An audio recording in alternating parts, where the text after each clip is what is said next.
What time is it, Ryder? Oh, I'm not saying it. No, you gotta say it. Say it. No, I'm not gonna say it, man. Say it. It's clobbering time. Welcome back, everybody, to Strictly Casual. I'm one of your hosts, James Walmer, and we have an extra full house today with Vincent DeSantis, Ryder Maldonado, and an extra special guest, Avery Kilgore. You want to give a little intro about yourself, Avery? What is there to know man. about the one and only? Fantastic Four, man. I've been collecting comics since I was in second grade. And my introduction was Fantastic Four. So I think that's why I was invited on to this very special episode. And the it's expert. amazing. I can't wait to discuss. Was I'm not it- the expert. Not an expert, but I've just been around comics my whole life. I've grown up on MCU, and I was happy that I'm really good friends with Ryder. I was happy that he invited Amazing. me on and to meet all you guys and discuss some nerdy stuff. Yeah, we saw the Nerdy film love together. Ryder. We saw the movie together, and I know that this guy Saw the goes movie all together. in when it comes to Marvel films like Deadpool and Wolverine, and especially this one. I know you've seen it multiple times. I want to ask you how many times you've seen it. I drove as of what's today? Tuesday. As of yesterday, I'm on my 10th time. There we go. 10 That's why I knew Time. I knew it'd be smart to Nine ask out you of to 10 come in on. IMAX. By the way, it was. Wow. You can only see this movie in IMAX. But anyway, we'll get into it. So there's nothing you can't miss. So that's why I was like, oh, if there's someone who knows Fantastic Four, it's Avery. Yeah, I This is great. dissected it. I've only seen it one time. So that's Ryder, how Also about you? once. Not enough. I've Not seen enough. No, I'm just kidding. Three times. Wow, we Really have the good. full, Sweet. Wow. full game. Avery's like, actually, I require a 2 viewing minimum. Yeah, you know to what? I gotta actually go do it. talk to you. Yeah, because Speaking yeah. of, no, I got it. Well, if you haven't guessed it already, everybody, we will be talking Fantastic Four First Steps today. Fantastic Four First Steps brings Marvel's first family into the MCU as they face a world-ending threat. When the Silver Surfer arrives with a warning that Galactus is approaching, Reed, Sue, Johnny, and Ben are pulled into a cosmic crisis with Earth's fate hanging in the balance. As Sue prepares for the birth of her child, the team must confront the weight of their responsibilities at both a global and personal level. Obviously starring Pedro Pascal as Reed Richards, Mr. Fantastic, Vanessa Kirby as Sue Storm, Invisible Woman, Joseph Quinn as Johnny Storm, Human Torch, and Ibn Moss Backrack. Is it Barack? Barack? How do you say Backrack? it? I want to say Backrack. Ibn Moss. Really? Backrack? Backrack. I thought I think so. I think it is. Yeah, it's Jewish. Whoa. I thought it was Backrack, but I also see Backrack. Very As Jewish, Ben Grimm and the traditional last Thing. name. James, you met Ibn, right? I don't know if I'm supposed to talk about it, but I Oh, did okay. meet him one time. Ooh, talk about it. Talk Yeah. about it. I saw him at a protest one time. I'm not gonna say what, but he was like around. He had a shell rain jacket on, like Oh wow. around to his ears, and he had sunglasses on. He was definitely kind of doing an incognito Sure. situation. He was like, I think he was around either like nieces or daughter and friends sort of situation, like probably like 16, 17-year-old girls. And I'm like, I'm going to assume this is not a nefarious situation. It wasn't. I think It he has wasn't. 2 kids. Okay, yeah, it was probably kids and friends. Yeah. Well, there you go. So And then he Cousin yeah, Richie. we didn't talk much, but yeah. rounding out the cast is Julia Garner as Silver Surfer and Ralph Ineson as Galactus, the man with maybe the coolest voice of all time. Nah. Yeah. That's true. It's hard to argue that one. It's so deep. Pretty incredible. It's so good. Okay, so I want to get into that one. overall thoughts. I want to start. I feel like this film is going to be a comfort film for me, and that's probably because of the time setting. It takes place in the late 60s. It's about the space age, kind of a love letter to space travel. And wow, I felt inspirations of Interstellar in this. I felt, the big scale of this film was that comparable to the black hole scene. In Interstellar. I'm excited to talk about that later. Yeah, yeah, definitely right. I had a good time. I love the cast. I think this is a cool introduction to Marvel's first family in the MCU. I love the cast. I know there's maybe some critique about Pedro Pascal, but I really thought that he did good as Reed Richards, and I was like, wow, I'm in on this guy. And one thing I put down is I love the practical use of the sets. I feel like this was a lot of times we see a lot of CGI, and yes, there was a lot of CGI in this. Don't get me wrong, but when it comes to there was the Baxter Building, the ship interior, and some of the Times Square, when you could see that the background was like nice blur and it's like real set behind them, I was like, wow, I'm really immersed. Of course, there was times when you could tell it was a CGI background and then there was like a CGI baby. But you see, It's a superhero movie. It's The super- CGI baby. yeah. I'm kind of it's a over the little tough. nitpick. Like They the can CGI never get nitpick. babies right in any movie. They can. I feel like babies is hard. Right. Yeah. When the Thing was carrying Franklin, Oh yeah, he kind of like floats around. yeah. he was a He's in dead space. I can never get babies right. And then like Vanessa Kirby came out and was like, it was a real baby the whole time. I'm like, I don't think it was. Maybe it was the whole time. They just butchered it and like post VFX. But No, yeah, Yeah. right, you're not convincing anybody. right. Uh-uh. But yeah, for me, standout had to have been Vanessa Kirby. I think her performance as Sue Storm was just really powerful, and it was cool to see a mother. Like had no idea that this would be about a family and the baby. That kind of take on the story. I thought it was, the four of them versus Galactus, but to have the baby introduced and to have that as a huge conflict was, I think, for me, very. It hooked me in the sense of the tension, right? And so yeah, Sue Storm, man, incredible with that last sequence. Just a great performance all around, and I like this. I hope they dive more into this universe. Oh, anyways, Avery, we'll go to you. What'd you think of the film? What'd you think? Oh, we're going to me. We're going to me.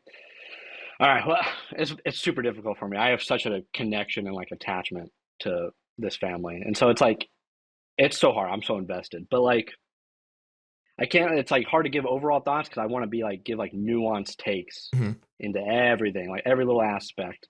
But I will say it's like the most important thing, like overall thought wise, that I took away from it is like they finally understood and properly represented Marvel's first family, like to a T, to a point where it was just like they had a mission to represent the family as a family, and like I know that like a lot of the critiques have been like there's no action, it's boring, it's this and that, it's like a family drama, but I'm like that. I mean, I understand you're going into like a superhero movie trying to like see like, oh, I want to see like action and superheroes and I want to see a comic book come to life, and it's like this is the Fantastic Four like coming to life in a proper medium and like a live action medium, I should say. And it's just like coinciding with all like the like you said, the production is probably the best Marvel's ever done.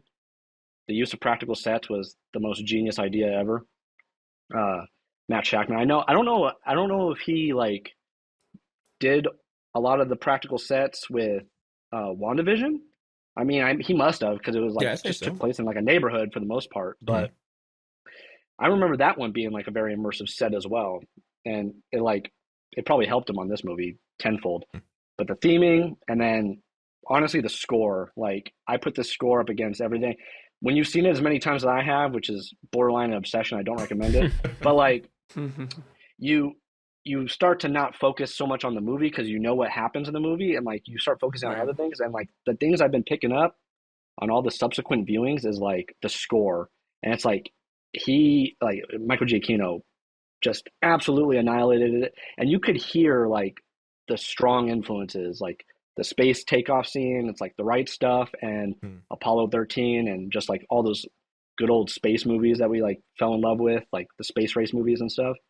And then like when they're in space, like the suites and everything that he incorporates, it's like Interstellar, like to a T. I'm like, oh man, like I felt like I was watching the docking scene for the first time again.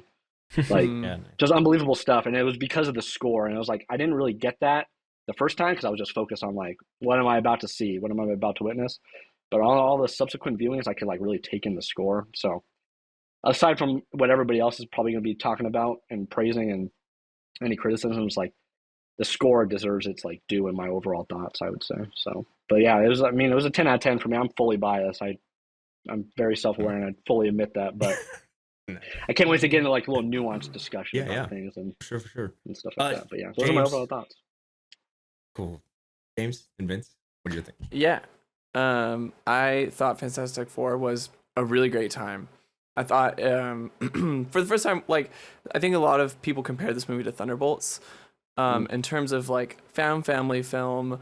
Well, I guess this is more like family film. So you have the found family as Thunderbolts, and you have this as like the Marvel's nuclear family, if you will, or I guess you could say cosmic family in this sense. And I think it works for me better than Thunderbolts. I think they're a more believable family. I thought the characters just had so much great chemistry. I thought the performances, I thought all of them stood out individually as well as like as a collective. I thought their powers all looked great. I sympathize with like wanting more superhero stuff, and I really like, they show that little montage at the beginning of them kind of like kicking villains' asses and stuff like that. But I thought the humor is great. I thought the writing was really good. I have some issues with the pacing. I do think there's like a sort of drop off at the end where we just like, oh shit, we're ending right now. Okay, we're landing the plane. Okay. And then like it just ends, and I'm like, wow, okay, where do we go from here? But I think like the biggest criticism I can have is like I wanted more of it. It's very similar to criticism of Superman. Like I just wanted a little bit more. I wanted a little bit more superhero shit. But I also really loved the emotional beats, and the thing about Franklin being sort of the this sort of sacrifice, and I love the Fantastic Four's relationship with the city and the way they saw them, and the politics of it, as it almost like, in comparing this film to the other big superhero film of the summer, Superman, like I think these are both two films in which the main heroes are in this sort of political role in which they have a relationship with cities and the world at large. And I think I really enjoy getting to see that play out, and I really enjoyed seeing that play out here. I'd probably give it like a 8 out of 10. It just feels very fresh. I think the world is incredible. Like I think it's so fun. There's so much life in this sort of mid-century modern Earth. Like I think another thing is I don't think we're going to see them in this Earth again, and I think that's a big bummer for me. Like I think Disney might say like, we did the thing here, and I don't think it's going to translate into future films. Unfortunately, I think they say like, yeah, this is the vintage one. This is the mid-century modern one. We're going to breathe that full of that energy, and I don't see how they can kind of. I mean, I would hope that they would bring that energy and life into future projects, but I don't see the opportunity for it yet. But I think it would be hard for them to do it in a way that feels as original as it did in this. Like if we're gonna come down the line, and if the next thing happens, it's gonna be like, oh, they're doing the Fantastic Four thing, right? Do you think at least that's my worry? Awkward scenes in the MCU where they dress like the retrofuturistic type of world that they're in, but in the present day Earth 616 or something. Definitely, and they're all out of place and everything. Yeah. It's kind of fun. Fantastic Four. I enjoyed this movie, and I think I have enjoyed it the more that I've thought about it. Leaving the theater, I was initially disappointed, and I think that is my own fault. I think I had too high of expectations going in. I think that the retrofuturistic world that they built for these characters and the place that they put them feels so fresh and so new, especially in terms of this 40 movies we've had in the MCU so far. I love the intro, introducing us to these characters through this type of, I guess montage, but saying it's a montage is kind of reductive. Like it really shows off the personality of all these characters, and you get on board with them immediately, even if you aren't as familiar with their kind of origin. It was perfect. Like I feel like it started so strong, and throughout the movie, it lost me. Like it started to lose me as we went. That being said, I still really enjoyed it, and I'm a big Fantastic Four fan. Not as big as Avery. I don't have that much in my back pocket, but I tried to do some homework for this movie. Like for the last year, I've really looked forward to this. I read the entirety of Hickman's run to try to like learn more about the characters. I loved it. I was so interested in it. It really blew me away. And so I think there were aspects of that specific comic book that I was excited to see in here that I really just didn't feel like was a part of it. Like the parts that I loved so much about the comics that I've read were not a part of this movie. Right. But that's my own expectation kind of ruining it for me. I'm excited to go see it again now, knowing what I know, just to enjoy it. I think my mindset change is going to be big on my next viewing. I like that critique though. I like that. Yeah, I do too. Okay, so do we want to talk about? Do we want to start with the intro? Kind of that. I want to talk about that because I feel like off the rip they're already getting into like the dynamic of these characters, how they got their powers. We're skipping the origin, and we're getting into. It's been 4 years of the Fantastic Four, and we're introduced to these guys, and they're of course introduced on the Ted Sullivan show. So they're celebrated because they're so praised in the city and in the world. They're the kind of Earth's 818. Is it 818? 828. Thanks. 828's main heroes.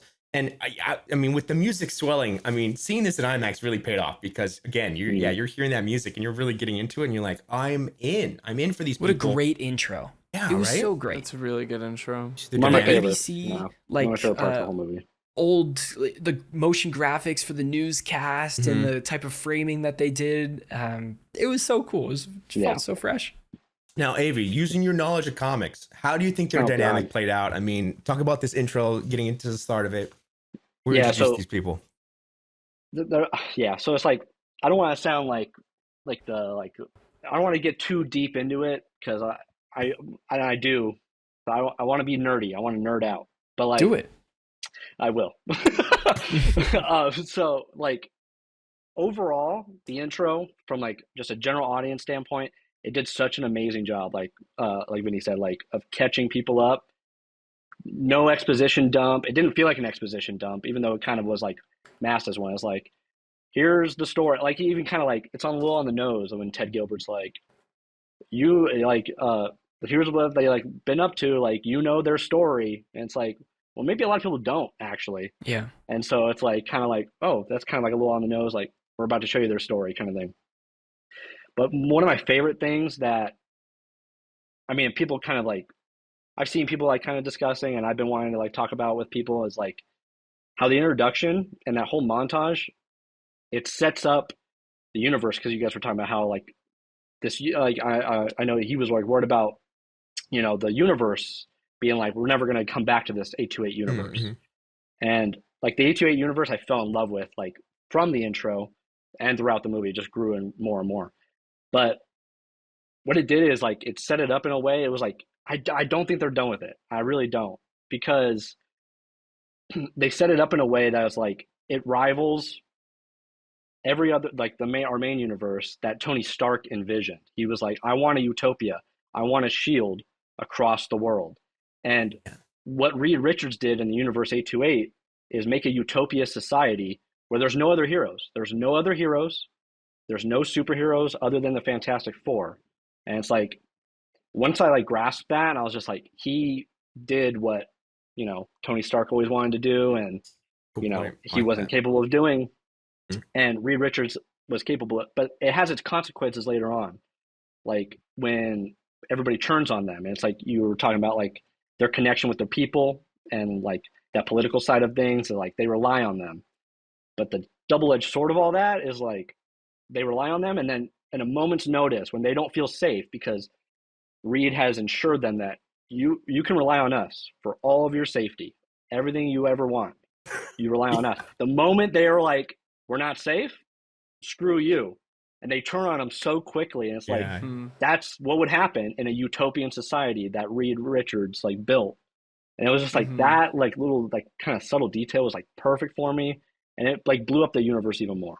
I want to talk about that a little bit more because that is fascinating to me. Like, I did not pick up that at all, like from the movie. And so like, but I like the idea that like Reed has made this like utopia that no other superheroes are needed. Like that to me is extremely Reed Richards. And that's like what I'm missing. I was going to say that too. That's what's missing from this movie to me is like the most Reed Richards thing in this movie is the plan to teleport the Earth to get to move from Galactus. Like that is like a Reed Richards ass thing to do, and I was like, that's cool, that's awesome. But 100%. I feel like the rest of the movie, I'm missing that tortured genius. Like he knows the solution to everything, yet there's still something that he can't overcome, and that is totally missing to me in this movie. But you saying that is fascinating. Like that's a whole nother layer of interest to me.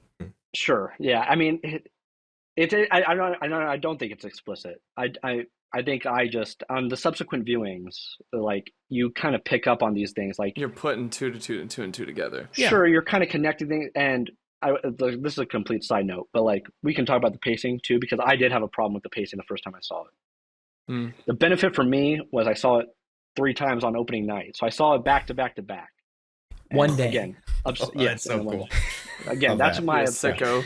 But anyway, but what that did for me, I will say that is obsessive. But what it did for me is it fixed the pacing for me, because the very first time I watched it, I was like, the pacing wasn't even it wasn't a good thing, like in the sense of like I wanted more. I did want more, but I was like, I didn't feel like they like set things up the right way. And so like that was my main criticism walking out the first time too. I was like, I felt very rushed and then not rushed, and then there was like a big lull and they didn't fix the lull, and then they kind of did. It was like messy. But then on my second watch, that's why I really want you guys like go see it a second time at least. You know, I don't know if you guys are like repeat moviegoers, but like that second time fixed everything for me. Yeah. And it wasn't necessarily because I knew what was going to happen, so I was like expecting it, but the beats worked different, and it was just a different experience. But it did allow me to see that like universe play out, and I was like, and I could compare the scene where they're all yelling outside their Baxter building, and Sue Storm has to go give the speech. I could compare that to the beginning where they're waving the flags. I'm just like, that's such a polarity shift, and I think it didn't work for me the first time, where I was like, why did they turn their backs on them like so quickly? Like it didn't make any sense. I was like, I see what you mean, it kind of messed up the pacing for me. I was like, I feel like there needed to be like another build up to them like despising the Fantastic Four. Like for this the is first a time. great. I wrote this down like in the doc too, that this idea that the people could turn on them because I mean their lives are in danger is great, and I like that. But for some reason in the movie, that scene when she has to walk out with Franklin, like all of a sudden I'm thinking about something else. I was like, wait a second, I'm like not in this moment right now, and I want to be. And in theory, everything's here to make me in this moment. Why am I not? And I think that's when it started. Like I started noticing. Like, am I in this movie right now? Like, what's going on? Yeah. And I usually don't have a problem with that. James, let me hear what you have to say on, dynamic of all the characters, kind of the introduction of these guys. How'd you think they played off? Did it work for you? Not these actors as these characters? So I really loved, like, we're thrown in, especially opening scene, like Reed Richards is looking for iodine, whatever, and she's like, she knows what's going on, and the Thing and Johnny are out in the kitchen, they're bantering whatever, and they're like the Bantery brothers type of situation. And immediately like they're the Bantery brothers, all right. That's what they do. They just banter and they talk shit to each other, whatever, and it's great. We love it. I think I wasn't won over by Pedro Pascal's Reed Richards at first. I think it just like it didn't. I didn't watch the 2005 Fantastic Four. Going into this, I don't have a good frame of reference off the cuff for a Reed Richards performance that I feel like I really resonate with. I don't, I understand that he's supposed to be the smartest man alive, but like, it didn't like kind of like as the movie progressed, I was more and more on board with Pedro Pascal's Reed Richards, and I really like. At first, I thought, oh, he's just kind of like monotone. He just kind of, his lines just kind of like fall, and he just kind of says them, and it's like, and I kind of get it. Like, okay, like he's sort of matter of fact, and I think he's almost like on the spectrum sort of vibe that we get from him, which I also kind of really rock with, and like I get it. Like he's just, and I think he really started to win me over. Like I think everyone else was great. Like everyone else, I was so in on, but I think because it feels like such a stunt cast for me, because Pedro Pascal is very much a man of the moment, saturated, that I feel like I kind of give him a little bit of extra scrutiny, because I'm always like, are you actually Reed Richards, or are you just this guy who I'm seeing everywhere, and I really need you to win me over? But I think like when it starts, like I love when he figures out the plan, and he like is telling everybody that he like doesn't have it, like he doesn't know what to do, but then it's Sue Storm who's like, oh, you know what the plan, Yeah. like you know what to do, and you don't want to say it. And I was like, that's good. okay, like yeah, this is it. This is exactly what Reed Richards would do, being the smartest man in the world. Yeah. So I think I was won over by everyone except for Pedro Pascal, but I think I slowly saw it more. A lot of other people are really enthusiastic about him being like the leader. I don't know if I see him really as a leader yet. Yeah. I think it's hard for me. Like maybe it's just that it doesn't fit the Marvel mold for a leader yet. He doesn't have that sort of like that chutzpah, that like charisma. I can still see like a You know Captain what I mean? America, and he's giving the ideas to Cap or someone else. That's right? what Like, exactly. he's Like I not feel a like leader, he's a yeah. sort of Yeah. the supporting leader, and I want him to be like the head leader. Yeah. But I just don't feel like I got the chutzpah from him as much. And I think even toward the end of the film, like I think that spotlight is given to Vanessa Kirby as Sue Absolutely. Storm doing the Mama Bear, and I think that was the right move Me for too. the film. I just don't think it set Reed Richards up in the way I wanted him to be set up to get me excited for his role in Doomsday. Yeah.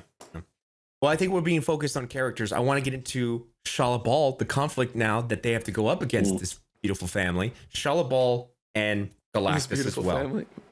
This beautiful family, they have to go up against Shala Ball, who we get the introduction of her scene, and then later on a little bit Galactus. I'll just group them together unless you have any objections, because I feel like them two That's good. have a good with the next kind of the middle meat of the film, which is where I really feel like this film kicked off and became one of the best comic book films ever. There's parts, of course, that don't make It's it fascinating because but I would for me- I would say the opposite. That is Like a- this is where okay. this is where I lose Okay. it. So I'll Whoa, give some really? context, and then I want to hear your thoughts, and now I'll deviate. So we have the introduction of Shala Ball, who gives her sleigh, as she says, "I herald your end. I herald his beginning. I herald Galactus." Probably not in that order, but Sorry, oh, man. this specifically is not where I start to lose. I like this. Yeah, Keep going. So yeah, this Shala Ball, of course, warns the entire world that Galactus is coming to eat their planet, and Reed and the whole team are hatch a plan to figure out what to do. And they say, well, what can we do but go up into space and confront him ourselves? And of course, Which I love this because I love Johnny Storm. He's very anxious to go. He wants to go back up and explore space again. Yeah, And yeah, he that's a always good does. moment. So bad. Yeah, and I love that. That's like the decision's made. Like we're just gonna go to him, and they're excited about that. So that was cool. Yeah, I love yeah. that from a pacing perspective. Sorry, do you mind if I jump in No, of right course, here? yeah, I just love that they're like, so much of this movie is, I mean, when you get a sense of their decidedness and like where their mind is of like, oh, we're doing this. Like, yep, this is a decision we're making. We're doing this now. And then they go do it. The movie doesn't waste time with like the prepping and doing that and the ideating of like, oh, we need to like build the things and we need to do this in order to get to that. Like in a way that comparing it to, this is a weird comparison, but Endgame felt very like, oh, we got to do this and then do this and then we got to do this point and then we got to get to the thing. It's just like, nope, we're going to Galactus. And then the part that when it does slow down is when Reed Richards is really like stumped and he is trying to figure out the way to solve the Galactus issue after the fact, and they're really like the stakes are high and the emotions are high and it's a very like complex decision, and you feel that complexity because of how long they're taking to come up with that solution. Anyway, Ryder, back to you. No, yeah, I love that. Avery, I want to hear your thoughts on Shala Ball, Silver Surfer, and Galactus, his introduction, how they show him on screen. What'd you think about those moments in space? Well, we got rid of the cloud. Oh, yeah, he's So no longer a It cloud. was a cloud previously. Yes. Ah, no longer a cloud in the old Fantastic Four films. Right. So 2005. that's obviously the biggest plus. But well, no, Shala Ball. I mean, I know everybody was like freaking out about Norrin Rand versus Shala Ball, Silver Surfer, the female versus male Silver Surfer. It doesn't really matter because I think the idea of the Silver Surfer is the actual character, not whoever is portraying the Silver Surfer. Like Shala Ball does exist in the universe. It's like the partner of Norrin Rand, the OG Silver Surfer, and she does become the Silver Surfer, but it's like it's very few and far between. I heard people were fighting for it, and be like, she is from the comic, so it does apply, and she was only in it for one panel, so it doesn't apply. Whatever. But one panel of a I comic. thought, okay, she really Yeah. is. But Yeah. like Wow. Julia Gardner is like she knocked it out of the park. Like she was She's great great. as a Silver Surfer, and it's like, and I She's a really great liked actress. the 2005. She's amazing, yeah. And I really liked the 2005's like rendition of the Silver Surfer. But I think the reason why they did it here as Shala Ball is primarily because of Johnny. Like the interactions, it wouldn't have worked with anybody else. The interactions between Johnny and Shala Ball, like, were really powerful scenes. I don't know, like we got, like he pretty much solved a problem, and I'm so happy about that because I mean, kind of going back to the casting a little bit, like they didn't make Johnny, some dumb jock. An idiot. Yeah. That's what Yeah, I like said too. Like that. yeah, and I can't stand that in the other like iterations. I love Chris Evans as him, but like he's not a dumb jock. He's like an astronaut, and he like has like a Yeah. has like an engineering degree. Like Oh I'm my like God. he's not dumb. Yeah. Like Yeah. it Yeah. doesn't make any sense. But anyway, He does have a lot of agency in this movie, which is he does, great. yeah, That's really yeah, cool. yeah. But like Reed still treats him like a little brother, and Yeah. and which I think is a necessary dynamic. But anyway, Shalabal, Yeah. like honestly amazing. I loved Shalabal, but and it's weird to say about Galactus because there's like not much to say about Galactus. I mean, he doesn't have a whole lot to do in this movie. He is Yeah. really a very simple, linear villain. Like he just consumes. Like, and I guess the most complex thing about Galactus is that he doesn't, like she even says it. He doesn't want. He just feeds. Like he's Which is awesome. yeah, which is great. It's like he has Yeah. no moral He's decision. not like necessarily evil. He's just like No. a force. There's no morality going into anything that he's doing. He's literally just doing a Except that he's necessity suffering. survival. Yeah, he's all he was put on this earth to do. He is wants just to suffer. stop. He wants to stop Yeah, that's He's true. the hunger. He's He's like, like, I need to stop eating. This is can't Right, eat right, anymore. terrible. I can't Yeah, eat feed. anymore. Time Um, to feed. Yeah, I saw an interview with him, and he was like, that was like one of the hardest lines for me to deliver because I was holding a Wow. baby. I'm saying time to feed. Like that's terrible. It's like I don't know what I want to do with that, Oh, that's good. but it's good. It works, and it just makes you think like why they couldn't have done it before. Yeah, But- right? But I'm glad. I think they nailed it. I really like. I mean, Galactus isn't my bread and butter. Like obviously, probably Doctor Doom is. So we can get into that later, though. Nice. That could be a whole nother podcast. But What did you guys think about the scene where we first see Galactus when we fly up in the In the chair. spaceship thing, and is he in a chair? I didn't. He's it in was- like a big sitting space down. chair. Okay. Isn't that he nuts? sits in a throne. Yeah. and he's all hooked up. He's got all the tubes going in. Sick. The James, I whole want to thing. hear your thoughts So on Galactus. cool. What'd you think of him? Okay, so like whole Shalabal, I'm a huge. I just think I love a big villain, like Oh yeah. just comically large, Yeah. and like, Yes. and I loved it. Like I grew up on like one of my like first movies I ever watched as a kid was the original 1986 Transformers movie. Oh yeah. And if you know it, you know the main villain is Unicron, who is also a planet eater. So I Right. got a soft spot in my heart for a planet eater. You like a devourer? You know, so the good. Devourer. Yeah. I'm a big soft eater. Just for like me, they devourers. got a big appetite for real. No, but I love like Galactus as a force. Like he's not like they don't give him this sort of like backstory or anything like that. He's just kind of something that's always been there from the beginning, and he is gonna just keep doing what he continues to do. And I think there's a sort of like I think I love that the only thing you could do with him is to just move him or move Right. your thing out of the Yeah. way because Yeah. like that's all you can do. Can't And just feed him. I think it's so like original that I think it creates interesting problems to like navigate and solve. And I love the sort of, it's just so ominous, the sort of messenger coming to like deliver this Yeah. message. I think the more we saw of Shalabal, I really like kind of lost interest in her as a character. I think because I think it became really obvious really quickly that she was going to be the device that that was the silver bullet or Just got that. to- That's Nice. so good. at the end of the film, you know Here's the what I thing. mean? That's Yeah, not where good. it's like it was really obvious. I'm like, where I was sitting at the end, I'm like, all right, where is she? She's coming back. Yeah. We know. Save the day, save the day. Save the day. And like I think that's necessary for her arc, but that's just part of who Silver Surfer is, I think.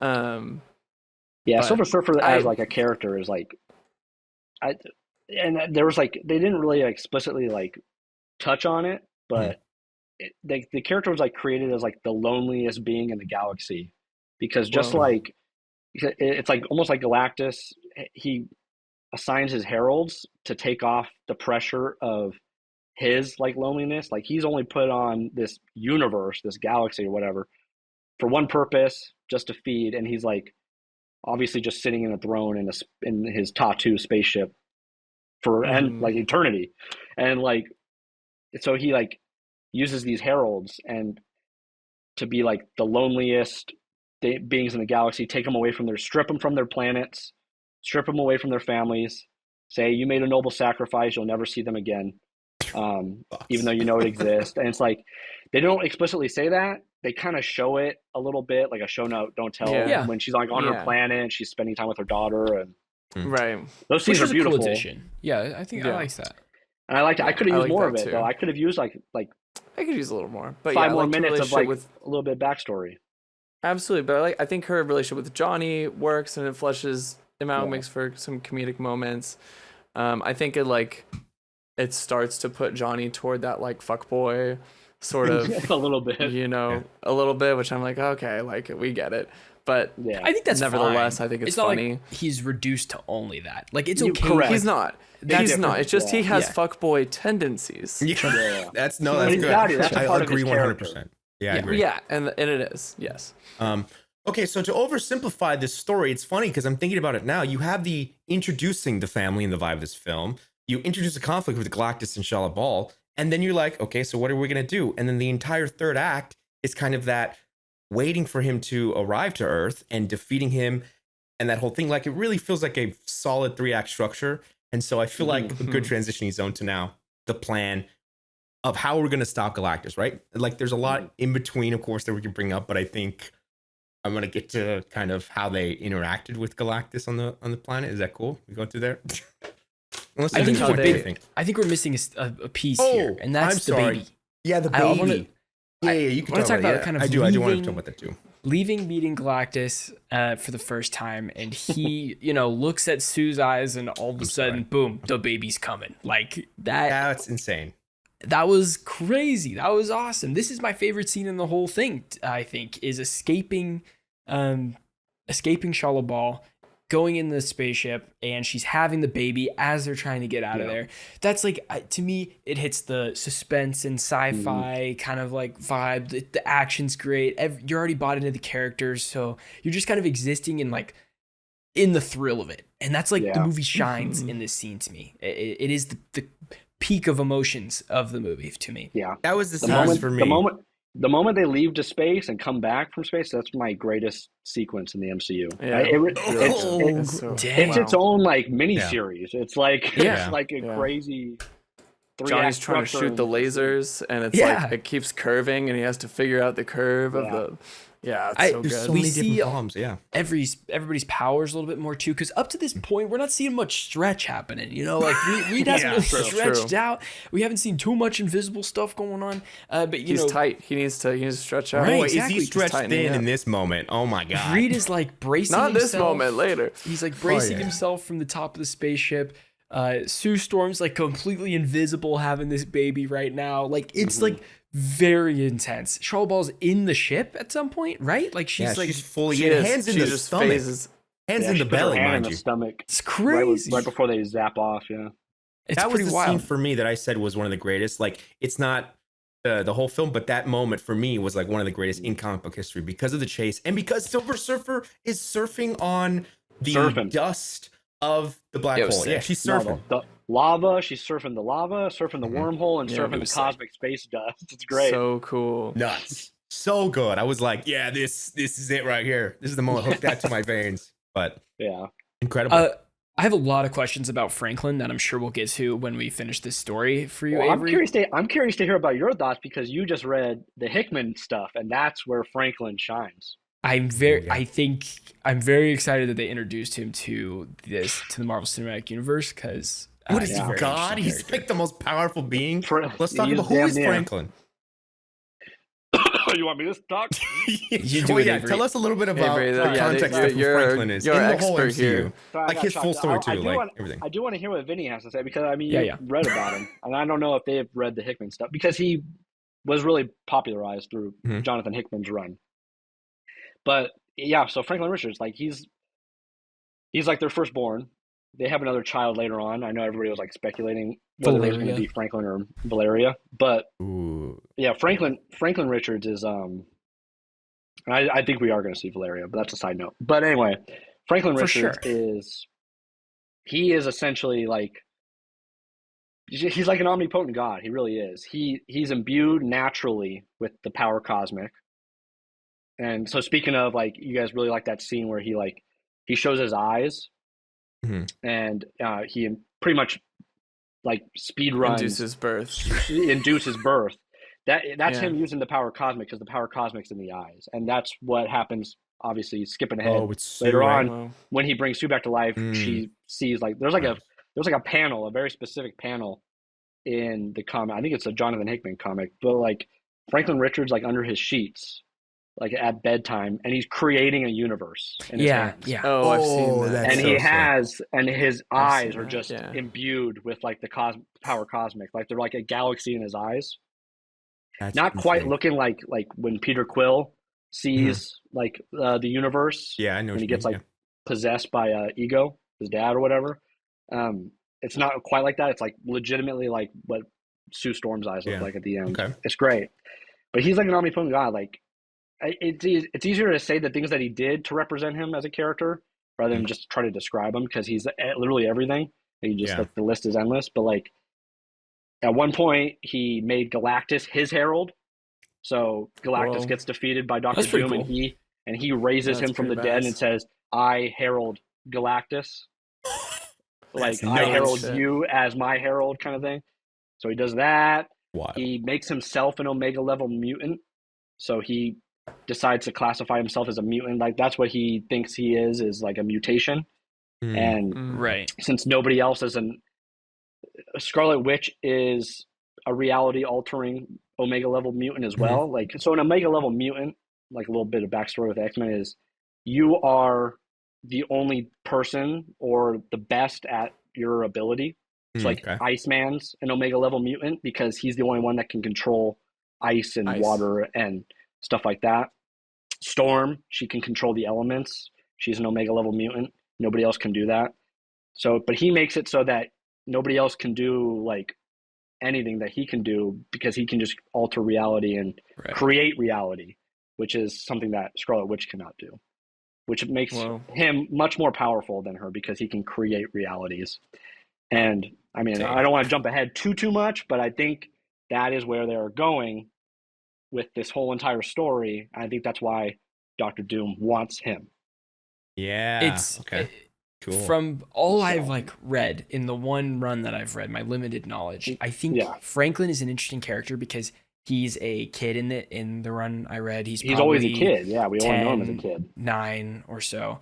But he's visited by a future version of himself. And so he has this weight of the pressure. Like, he knows that that he doesn't really grow up to be a good person. Like that is, he has to like deal with that as a 10-year-old, but also have the innocence and like, I love my Uncle Johnny and my Uncle Ben and like we're doing all this fun stuff. But then he's visited at night by this older version who's like warning him and also kind of like trying to show him the right way, how he should live his life and stuff. And it's such a cool dynamic, regardless of what he goes on to do. That part of the story was so interesting to me. And the same with his sister Valeria, the older version's visiting her as well. But they have it's a cool dynamic. I think he's a really cool character, and I'm curious to see if they do something like that. Man, I'm already thinking like, doesn't he become Doom? Because I'm like, what if he was looking at himself? No, okay, never mind. No. So Doom's like Yeah. cool uncle. They love Doom. Yeah, they love yeah. Victor. They love Victor. Yeah. He is the young. I mean, he is Victor Von Doom. He's the godfather of Valeria. He's the only reason Valeria ever gets born. So It's pretty Dang, awesome. that's nuts. He's like, It's like, let's you get know, this when you baby go- going. Let's get this It's like baby hanging going. out with the cool uncle during your summer. I'm gonna go stay in Latveria. Where is it? Latveria? yeah, Latveria. Yeah, Go which hang were out with great them for Easter a eggs, while. by the way, in the movie. I love those. Oh, that they were absent from the meeting. Yeah, he was like, that he was couldn't so be bothered funny. to show up. Yeah, That's wild. Yeah. that was James, good. you want to take us into the final act and kind of, this big defeat? What were your thoughts? Because you don't on like this? this, Oh right, my James? god! What? You don't Sorry, like what? this. Let's hear it. I want to hear more. So I'll tell you what I like and what I don't like about Yeah, this. 'cause I'm Right? curious. I So don't they think do we this talked whole about it. thing and they come together as a world and they say like, okay, we figured out teleportation. We're gonna teleport the world. Which I love. And- I love this idea that everybody can just come together on a dime and just say we're doing this because our I lives are at love stake. it. That's awesome. I loved it. I loved the the whole global process. effort. I love Yeah. the global effort, the montage. Everyone's stock doing their footage. thing. It's that stock footage. It's like the old timey and the world is Yeah. these are doing this. And Yeah, cool. so good. So much personality. Love it. And then like we think it's gonna happen. I'm kind of waiting for it. Because I'm like, okay, we still got some time in this movie. Like, what's gonna happen? Sure enough, Shalabal comes in, destroys Great. like It was great. all the time. It was so good. I was like, oh, this is fucking awesome. Yeah. I love that it wasn't Galactus himself yet, but it was Shalabal doing all this. And then I think the minute Galactus sets foot in New York, there's some like stuff in between there because they have to like, they have to be like, okay, so what are we going to do now? And they come up with an alternate plan, whatever. We're going to use Franklin as bait. And, the mole man comes up and he's great. I love his. Paul Walter he is is the amazing. best. Yeah. Oh, so He was, good. he was a scene stealer for sure. He Yeah. totally was a scene stealer. Everyone, like, they evacuate the city. Everyone goes in. He's like, make sure to take your shoes off. Just kidding. It's all dirt dirt. everywhere. It's all dirt. yeah. It's so It's all good. dirt. But then, like, I think once Galactus sets foot on Earth, looks at the Statue of Liberty, like, gets the good old sniff of the New York Battery Park. Battery Park, grass. Yeah. And Do you feel like his And he- threat like went down? His threat level yes, decreased when he stepped foot. I felt in like New he York? became far less scary. Oh, yeah. I thought I was Yeah, I like, see what oh, you is he even like? I'm like, oh, he's kind of small. He's not even that Like he big. looked bigger. He No, can no. shrink though. He Oh, really? can shrink. Okay. Yeah, in the He comics. shouldn't Embiggen? have. Can he embiggen? He shouldn't have. He could have, but he shouldn't have. He should have been big. Should have been big. He could have been Massive. But a lot bigger. It would have worked. I don't know. I felt like he was this like, and then I don't know. I think it goes so quick. He walks to the thing, and then he gets duped, and then he's like, wait a second, I'm actually gonna look over here to where you took him, and he like goes over there, takes it, comes back. This is my favorite. Yep, just my grabs favorite him. shot, though. One of my favorite shots in the movie is right after he grabs Franklin, and he has Franklin's floating or something, and it rack focuses. It's Franklin in focus, Yeah. and Galactus's entire head is taking up the frame, and then Yeah. it rack focuses into Galactus's head, and Franklin's Yeah. out of focus right in front of his head. It's awesome. Oh, it's so good. It's a good shot. Yeah. And then the last line of defense is Susan Storm, and she pushes him She gives and him the pushes big and push. pushes and pushes like This is- She did a lot. she's She did giving a lot of birth pushing in this again. movie. She sure She did. does a lot. Oh, that's good. She's a pusher, This is what and it's was. Mama Bear and Yeah, sorry. Silver I didn't Surfer mean to comes interrupt in. you. No, you're good. Silver Surfer comes in, pushes it through the wormhole, and the day is saved. This is now twice that Matt Shackman has made a mother do what she can to protect her babies. Because And now do we have the to. do the back Oh. spring thing. Yeah, when she was putting her back, when she was like kind of doing her back spring thing, like you said, and doing her When power, she was I'm getting like, bent, that's bent comic backwards. book, That's a right? no. That's like a Shackman thing. I don't know. Oh, really? Interesting. Yeah, because like when Wanda uses her like Because I know that she did that. Oh, she does kind of like She leans goes back bends and then back. Yeah. and then I'll Sue do gets it. pushed back. And I'm like, Yeah, that's a okay, Shackman okay. thing for sure. Wait, This- there's one mhm. moment in the sequence I do want to touch on. Yeah. That total that like did take me out of it, and I think this goes back to what I was talking about earlier with Pedro Pascal's Reed Richards. There's one line delivery, and Avery, I want to know if you know what it is. and it's when Sue Storm crashes the car. Oh, and he goes, "Oh my God." Yeah. He just goes, "Oh my God." Oh my God. Yeah. I laughed out loud in the theater. Yeah, That was so funny. they should but- have ADR'd that in. I don't know. I mean, I thought- it yeah. could have just done without it. Yeah. I want to ask you, Avery. Yeah. It feels like there's a lack of force fields in this. What do you in mean? this film, I feel like we get a lot of like blasts and telekinesis from Sue Storm, Well, but there's no bubbles. Yeah. Well, yeah, there yeah. were no Huge bubbles. There Sue is no- Storm makes. I feel like she could have saved herself from the huge crash with the Yeah. bubble. I feel like that would have been a helpful Yeah. thing there.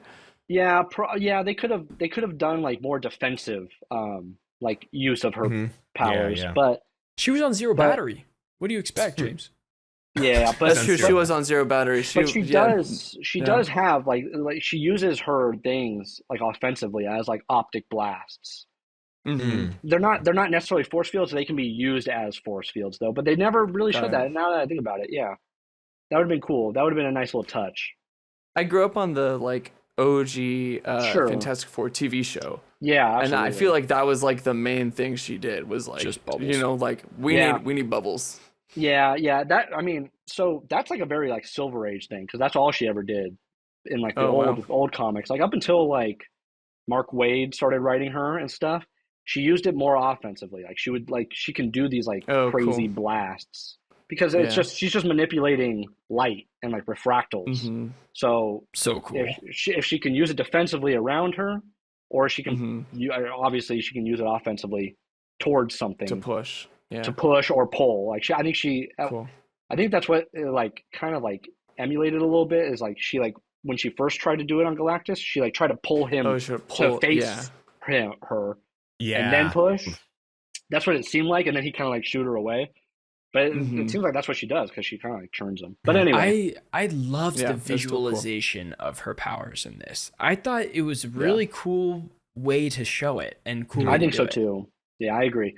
It was all practical apparently too. Like they used like a certain Oh, wow. lens to refract light. Oh, in a really? unique way. Nice. Yeah, I read an interview like Matt and Shackman was talking about it. And he was like, we even went practical on like a lot of the Sue Storm's powers and stuff. Like they use a specific type of lens and it like refracts light to Some give sort it of that like prism rainbow thing. refraction.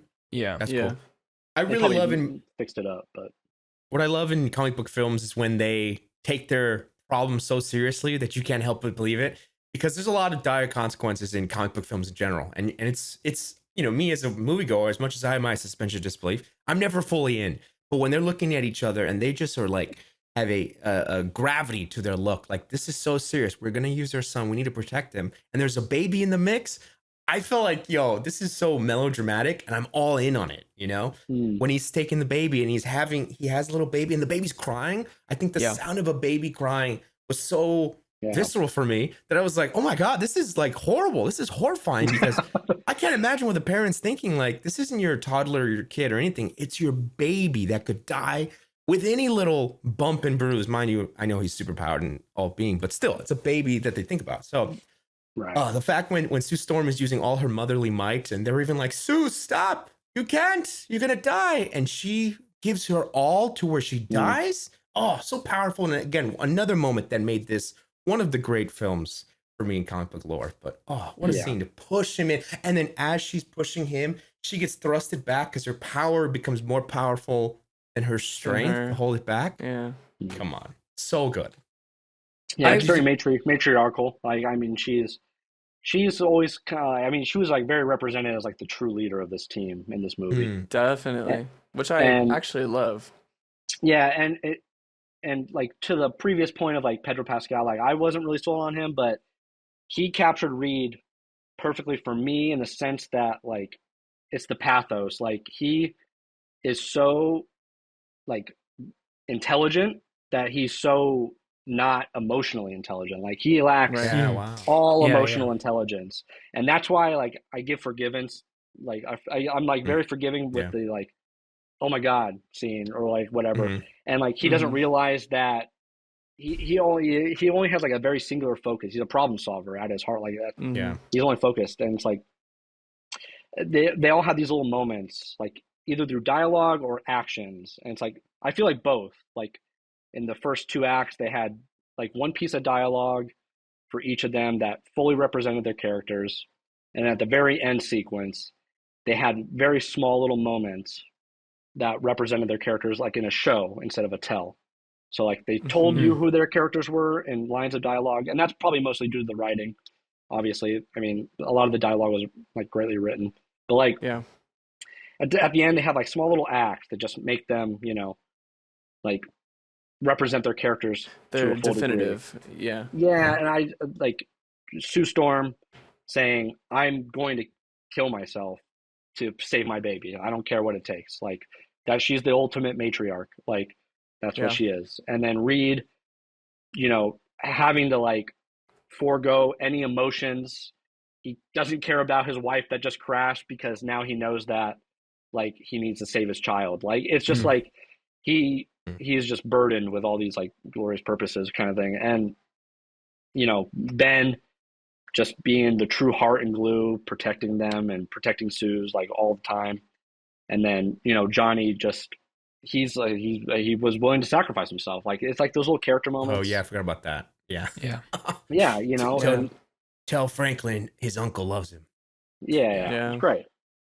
But yeah, I could go all day. Like I like one of the most important things for me, I don't want to go back too far because I know we're talking about the end and stuff, but like what James was saying about Pedro is like I wasn't sold on Pedro at all. Like I had very similar feelings to Pedro as Reed as I did with RDJ as Doom. I was like, I don't know how I feel about that at all, actually. Like I don't think I like it. I'm leaning way more towards liking it, or leaning more towards not liking it. But then when I saw the movie, it one piece of dialogue, like I said, it just sold me on it. Like similar to like, have you all watched Andor? Yeah, of course. Yes. I haven't seen all of season 2. I haven't seen all. Okay, I'm like no, halfway through season 1. 2. I'm talking about season 1. So Okay. like it takes a lot and this is a lot due to the writing as well, like I said, but like it takes a lot to fully understand and represent a character in one piece of dialogue. And like one of the most like prevalent examples of that is like Luthen in Andor. When he gives his monologue, like I sleep, I dream, I'll never see. yeah, for a sunrise I'll never see, I sleep with ghosts and stuff. good. Like you fully understand what Luthen is in that moment and going forward. Like you're gonna get a complete character. And it's like I felt that way a lot of the time in this movie for every single character. Like with Pedro, when he says like I don't dream, I don't wonder, I invite the worst possible things into my head so that I can kill them before they kill us. It's great. Like that is Yeah. Reed. So good. That's Reed Richards in a nutshell. He doesn't have emotions. He is so analytical, and it's like that was a perfect portrayal. I was like, there's Reed. Like everything he does from then on out, it's gonna be Reed. I think I'm with you. I when I heard that the casting was Pedro, I was like, I really was not buying it. Or I was like, even in the beginning of the movie, I'm like, I just see Pedro Pascal. I don't see Reed It's Richards, hard, yeah. and it's really tough. But now that he is like, you just kind of accept it. He's been casted as Reed Richards, and he's going to play a big part in the next few movies in the next storyline. I think that he will grow into it more than I think he will too. Like even though I have my small little nitpicks or whatever in this movie, I do think that you are right. Like Reed Richards' character is written well, and I think that with some more time, and I think Pedro Pascal at the end of the day will be remembered as like a good Reed Richards. I think it'll be great. James, do you have any closing thoughts on kind of the finale? Any final thoughts for the whole last bit before we get into the post-credit scene I want to talk about just a little bit? Yeah. I don't think I have too much to say. I do think it just drops off really fast. Like that sequence is cut and dry. It moves very quickly. And it feels like it moves quicker than any of the sequence. Like it feels weird that the part of the movie with the most tension is in the middle, because it feels like you can't get back up to. I just don't feel that tension anymore. I feel like it's spent all of its tension tokens in the middle of the film. I actually fully agree with you on that. Like I feel like I had like a stakes dump in the middle of the movie. Yeah. And I couldn't expend any more energy on stakes at the very end. It's right. It's like there's you this have cavern. It builds you up so high, and then we get to the part where like nobody likes the Fantastic Four anymore, and that is like it's just a cavernous drop of emotions, and then you're trying to build back up to this ending, and it ends before it can reach that again. Right. So that's where I completely agree where James is coming from. Yeah. But it seals the deal for me with what Ryder was saying, which was like, it's just such an emotional scene at the very end. Like when the stakes are over, I can finally like process everything. Yeah. Yeah. Like, and I was just like in the moment, you know? Yeah. So everything you guys were touched on, I agree tenfold. So I was hearing a lot of things that I would already say and everything. So that's the film. I do want to talk about the post-credit scene if that's cool that we get to that, because I'm a future guy. We have another hour and a half, right? Right. Yeah. I know it could be a podcast in its own, but I just wanted to talk about a point that I thought about in my head when it comes to Pedro versus RDJ. And I feel like Robert Downey Jr. for the longest time had been comic book media daddy, comic book media papa. He's our go-to obnoxious, very over like cast for this. What do you mean? What are you talking about? I mean, he's very typecast for this. For that kind of role. Well, I mean, like as Iron Man, like during those days, he is the OG of comic book hero. Not Robert Downey Jr. I was saying Pedro Pascal. Typecast in that kind of role. RDJ is like the Iron Man. He's the original comic book guy, and they were like, oh, it's like Hugh Jackman is Wolverine, but now the popularity more kind of, I would say, opinion wise, RDJ took over as that. So turning Franklin against his own, like, I don't know if this is right, but what I feel like if Franklin is siding with the RDJ, we haven't seen Robert Downey Jr.'s Iron Man in so long. I feel like the past couple of years, we've been falling in love with Pedro Pascal, the actor, as the hero, as this leading man type figure in film in general. And so putting him as the protagonist side, maybe number 1, number 2, number 3 on the Avengers against Robert Downey Jr., I think will make for an effective, hopefully really, really powerful Avengers film coming up because of, oh man, I love Pedro. I fall in love with him in the past years. And then we're all reintroduced to the face of Robert Downey Jr. I think a lot of us are going to be taken back to when we were a kid and be like, oh, that's right. I loved him, but he's someone new and he's playing a bad guy. Oh man, I'm so conflicted. And now we have to see both of our dads go against each other. But I don't know. Part of that is a joke. Does anyone have any thoughts? What I'm hearing is there's a non-zero chance that we get a scene in a hallway with Reed Richards on one side of the room and Doctor Doom on the other side of the room, and they're both going, come to Papa, and the baby is in the middle, and they're going back and forth, and they're both trying to be like, all right, come on, come to me. It is a non-zero chance. Oh my God, that's so good. Yeah. Because, you know, the baby, people have to linchpin to the baby and be like, ooh, that's Pedro's son is not choosing him? Crazy. I don't even know if that's But I do think it's interesting that they went with, I mean, it had to be very intentional that they chose, you know, Sue Storm, Vanessa Kirby to be the one that sees Doctor Doom interacting with her child, not Reed. Yeah. Or not the family, not everybody. Like, you know, it was very clearly Vanessa, you know, so that's what makes me think, I'm like, I don't think Reed is going to be like a leader like everybody thinks he is. He's always been kind of like, I'll just be solving the problem over here. Right. You guys be the face. You guys do the politics, and I don't have time for that. Like I'm a problem solver. I'm not a debater kind of thing. So, you know, like I don't know. There's got to be something there.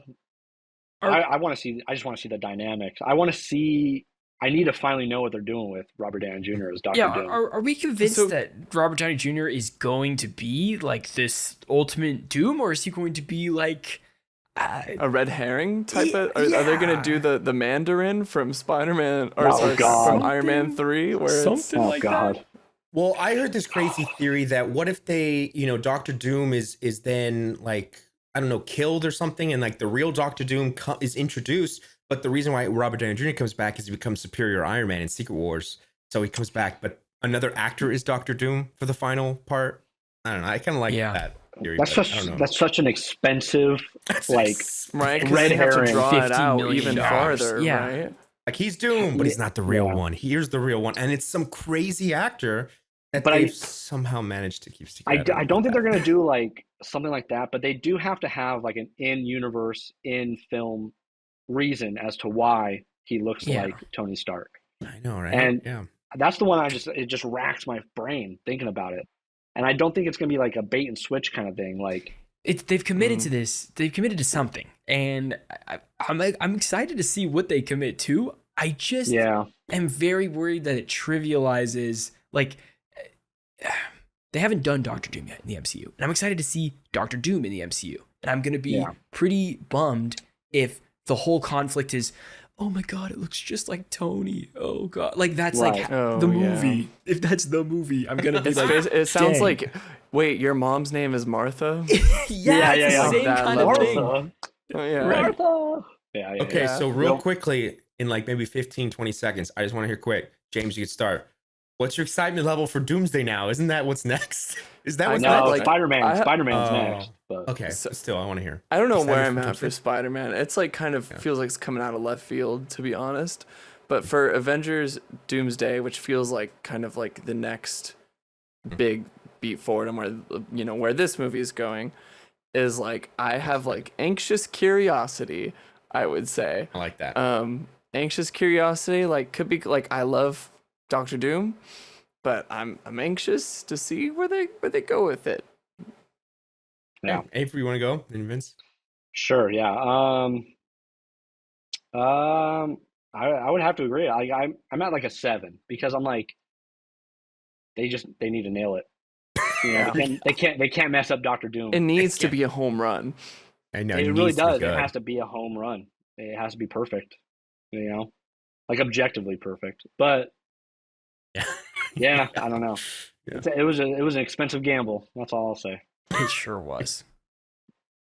I am excited. I'll be there day one. I don't know if I'm expecting something to like blow me away at all. And from like a world building perspective, it was very hard for me to watch Superman just like a week before this and be like suddenly so interested in what they're building in DC. And I'm not doing this whole DC versus Marvel bullshit. That's not what I'm trying to do. I'm just trying to say, like, by watching a single movie of Superman, they did a lot of cool world building in it. Mm-hmm. And this MCU is something I've been invested in for 15 years. I love it. I love it so much. But I don't have that wonder isn't there for me. I think it's because it's also not, like, in DC, to be fair, DC is like not built yet. Like you're very much in the adolescence of it, and so you have room to dream. Whereas like this is matured, and we've seen how the baby has grown up, and we've seen how it's become a little bit of a heroin addict. It's moved out of the house by now. It's moved out of the house. I'm just so scared, guys. I'm scared of the Russo brothers. Okay, I'm scared of it. Interesting. Some people think the Russo brothers just got it in the bag like they nailed the Avengers movies, you know? Arrested Development, I'm their biggest fan for that, you know? No, but the past films they've been doing... Yeah, they've been failing, like, hard, so it's kind of, like, scary. I don't know. Maybe I think that they're just made to make these kind of big movies, and hopefully I'm right, you know? Here's what hopefully you are. Yeah. Alan Silvestri apparently composed the Doom theme. He's listed in these credits. So if Alan Silvestri comes back, that's a huge dub in my book. That's 70% of the movie for me. Oh, Alan Silvestri in the lore is a film composer. He's done Back to the Future. He did the Avengers suite. Castaway, and he did all the Avengers 1, and then Infinity War and Endgame. Yeah, he is responsible for the iconic theme of the Avengers. And in 2, even though I was 15, the Avengers Age of Ultron didn't have it, and I was like, this feels so generic.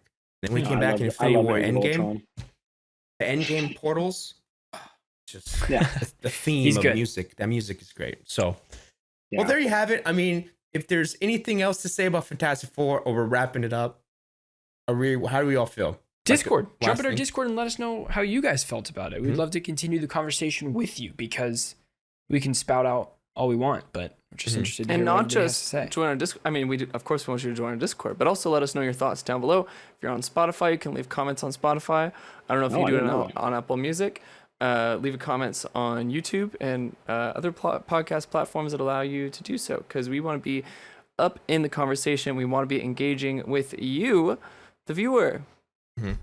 Avery, thanks for hopping on. I feel like you gave us a little history lesson. Thank you, Avery. That was awesome. Oh, I could go all day. I could do this all day. Yeah, we're definitely gonna be talking more. Here's the offline. thing. I'm very transparent. All right. Yeah. Just like Sue, yeah. Nice. It's good. Nice. I'm just kidding. I'm just kidding. Here's At the least- thing. Oh, Here's God. the thing. Beat to Yeah. death. Yeah. That one was beat to death. Unfortunately. Anyway, You guys are on fire today. Oh, God. Oh, God. I'm glad I can stretch your imaginations. Anyways, Oh, wonderful. hope Wait, everyone we has didn't a even fan- talk about that scene. Which one? The one where Yeah, Reed's getting stretched. Dude, he got stretched thin. I'll tell you that. He got stretched thin. Real Real thin. stretched by this bad Oh, boy. jeez. Yeah. Yeah. Anyway, We're right. bringing it out. Everyone That have a was a fantastic blast. day. land the plane. We'll see you next time. Peace out, everybody. Bye, everyone. Bye, everybody.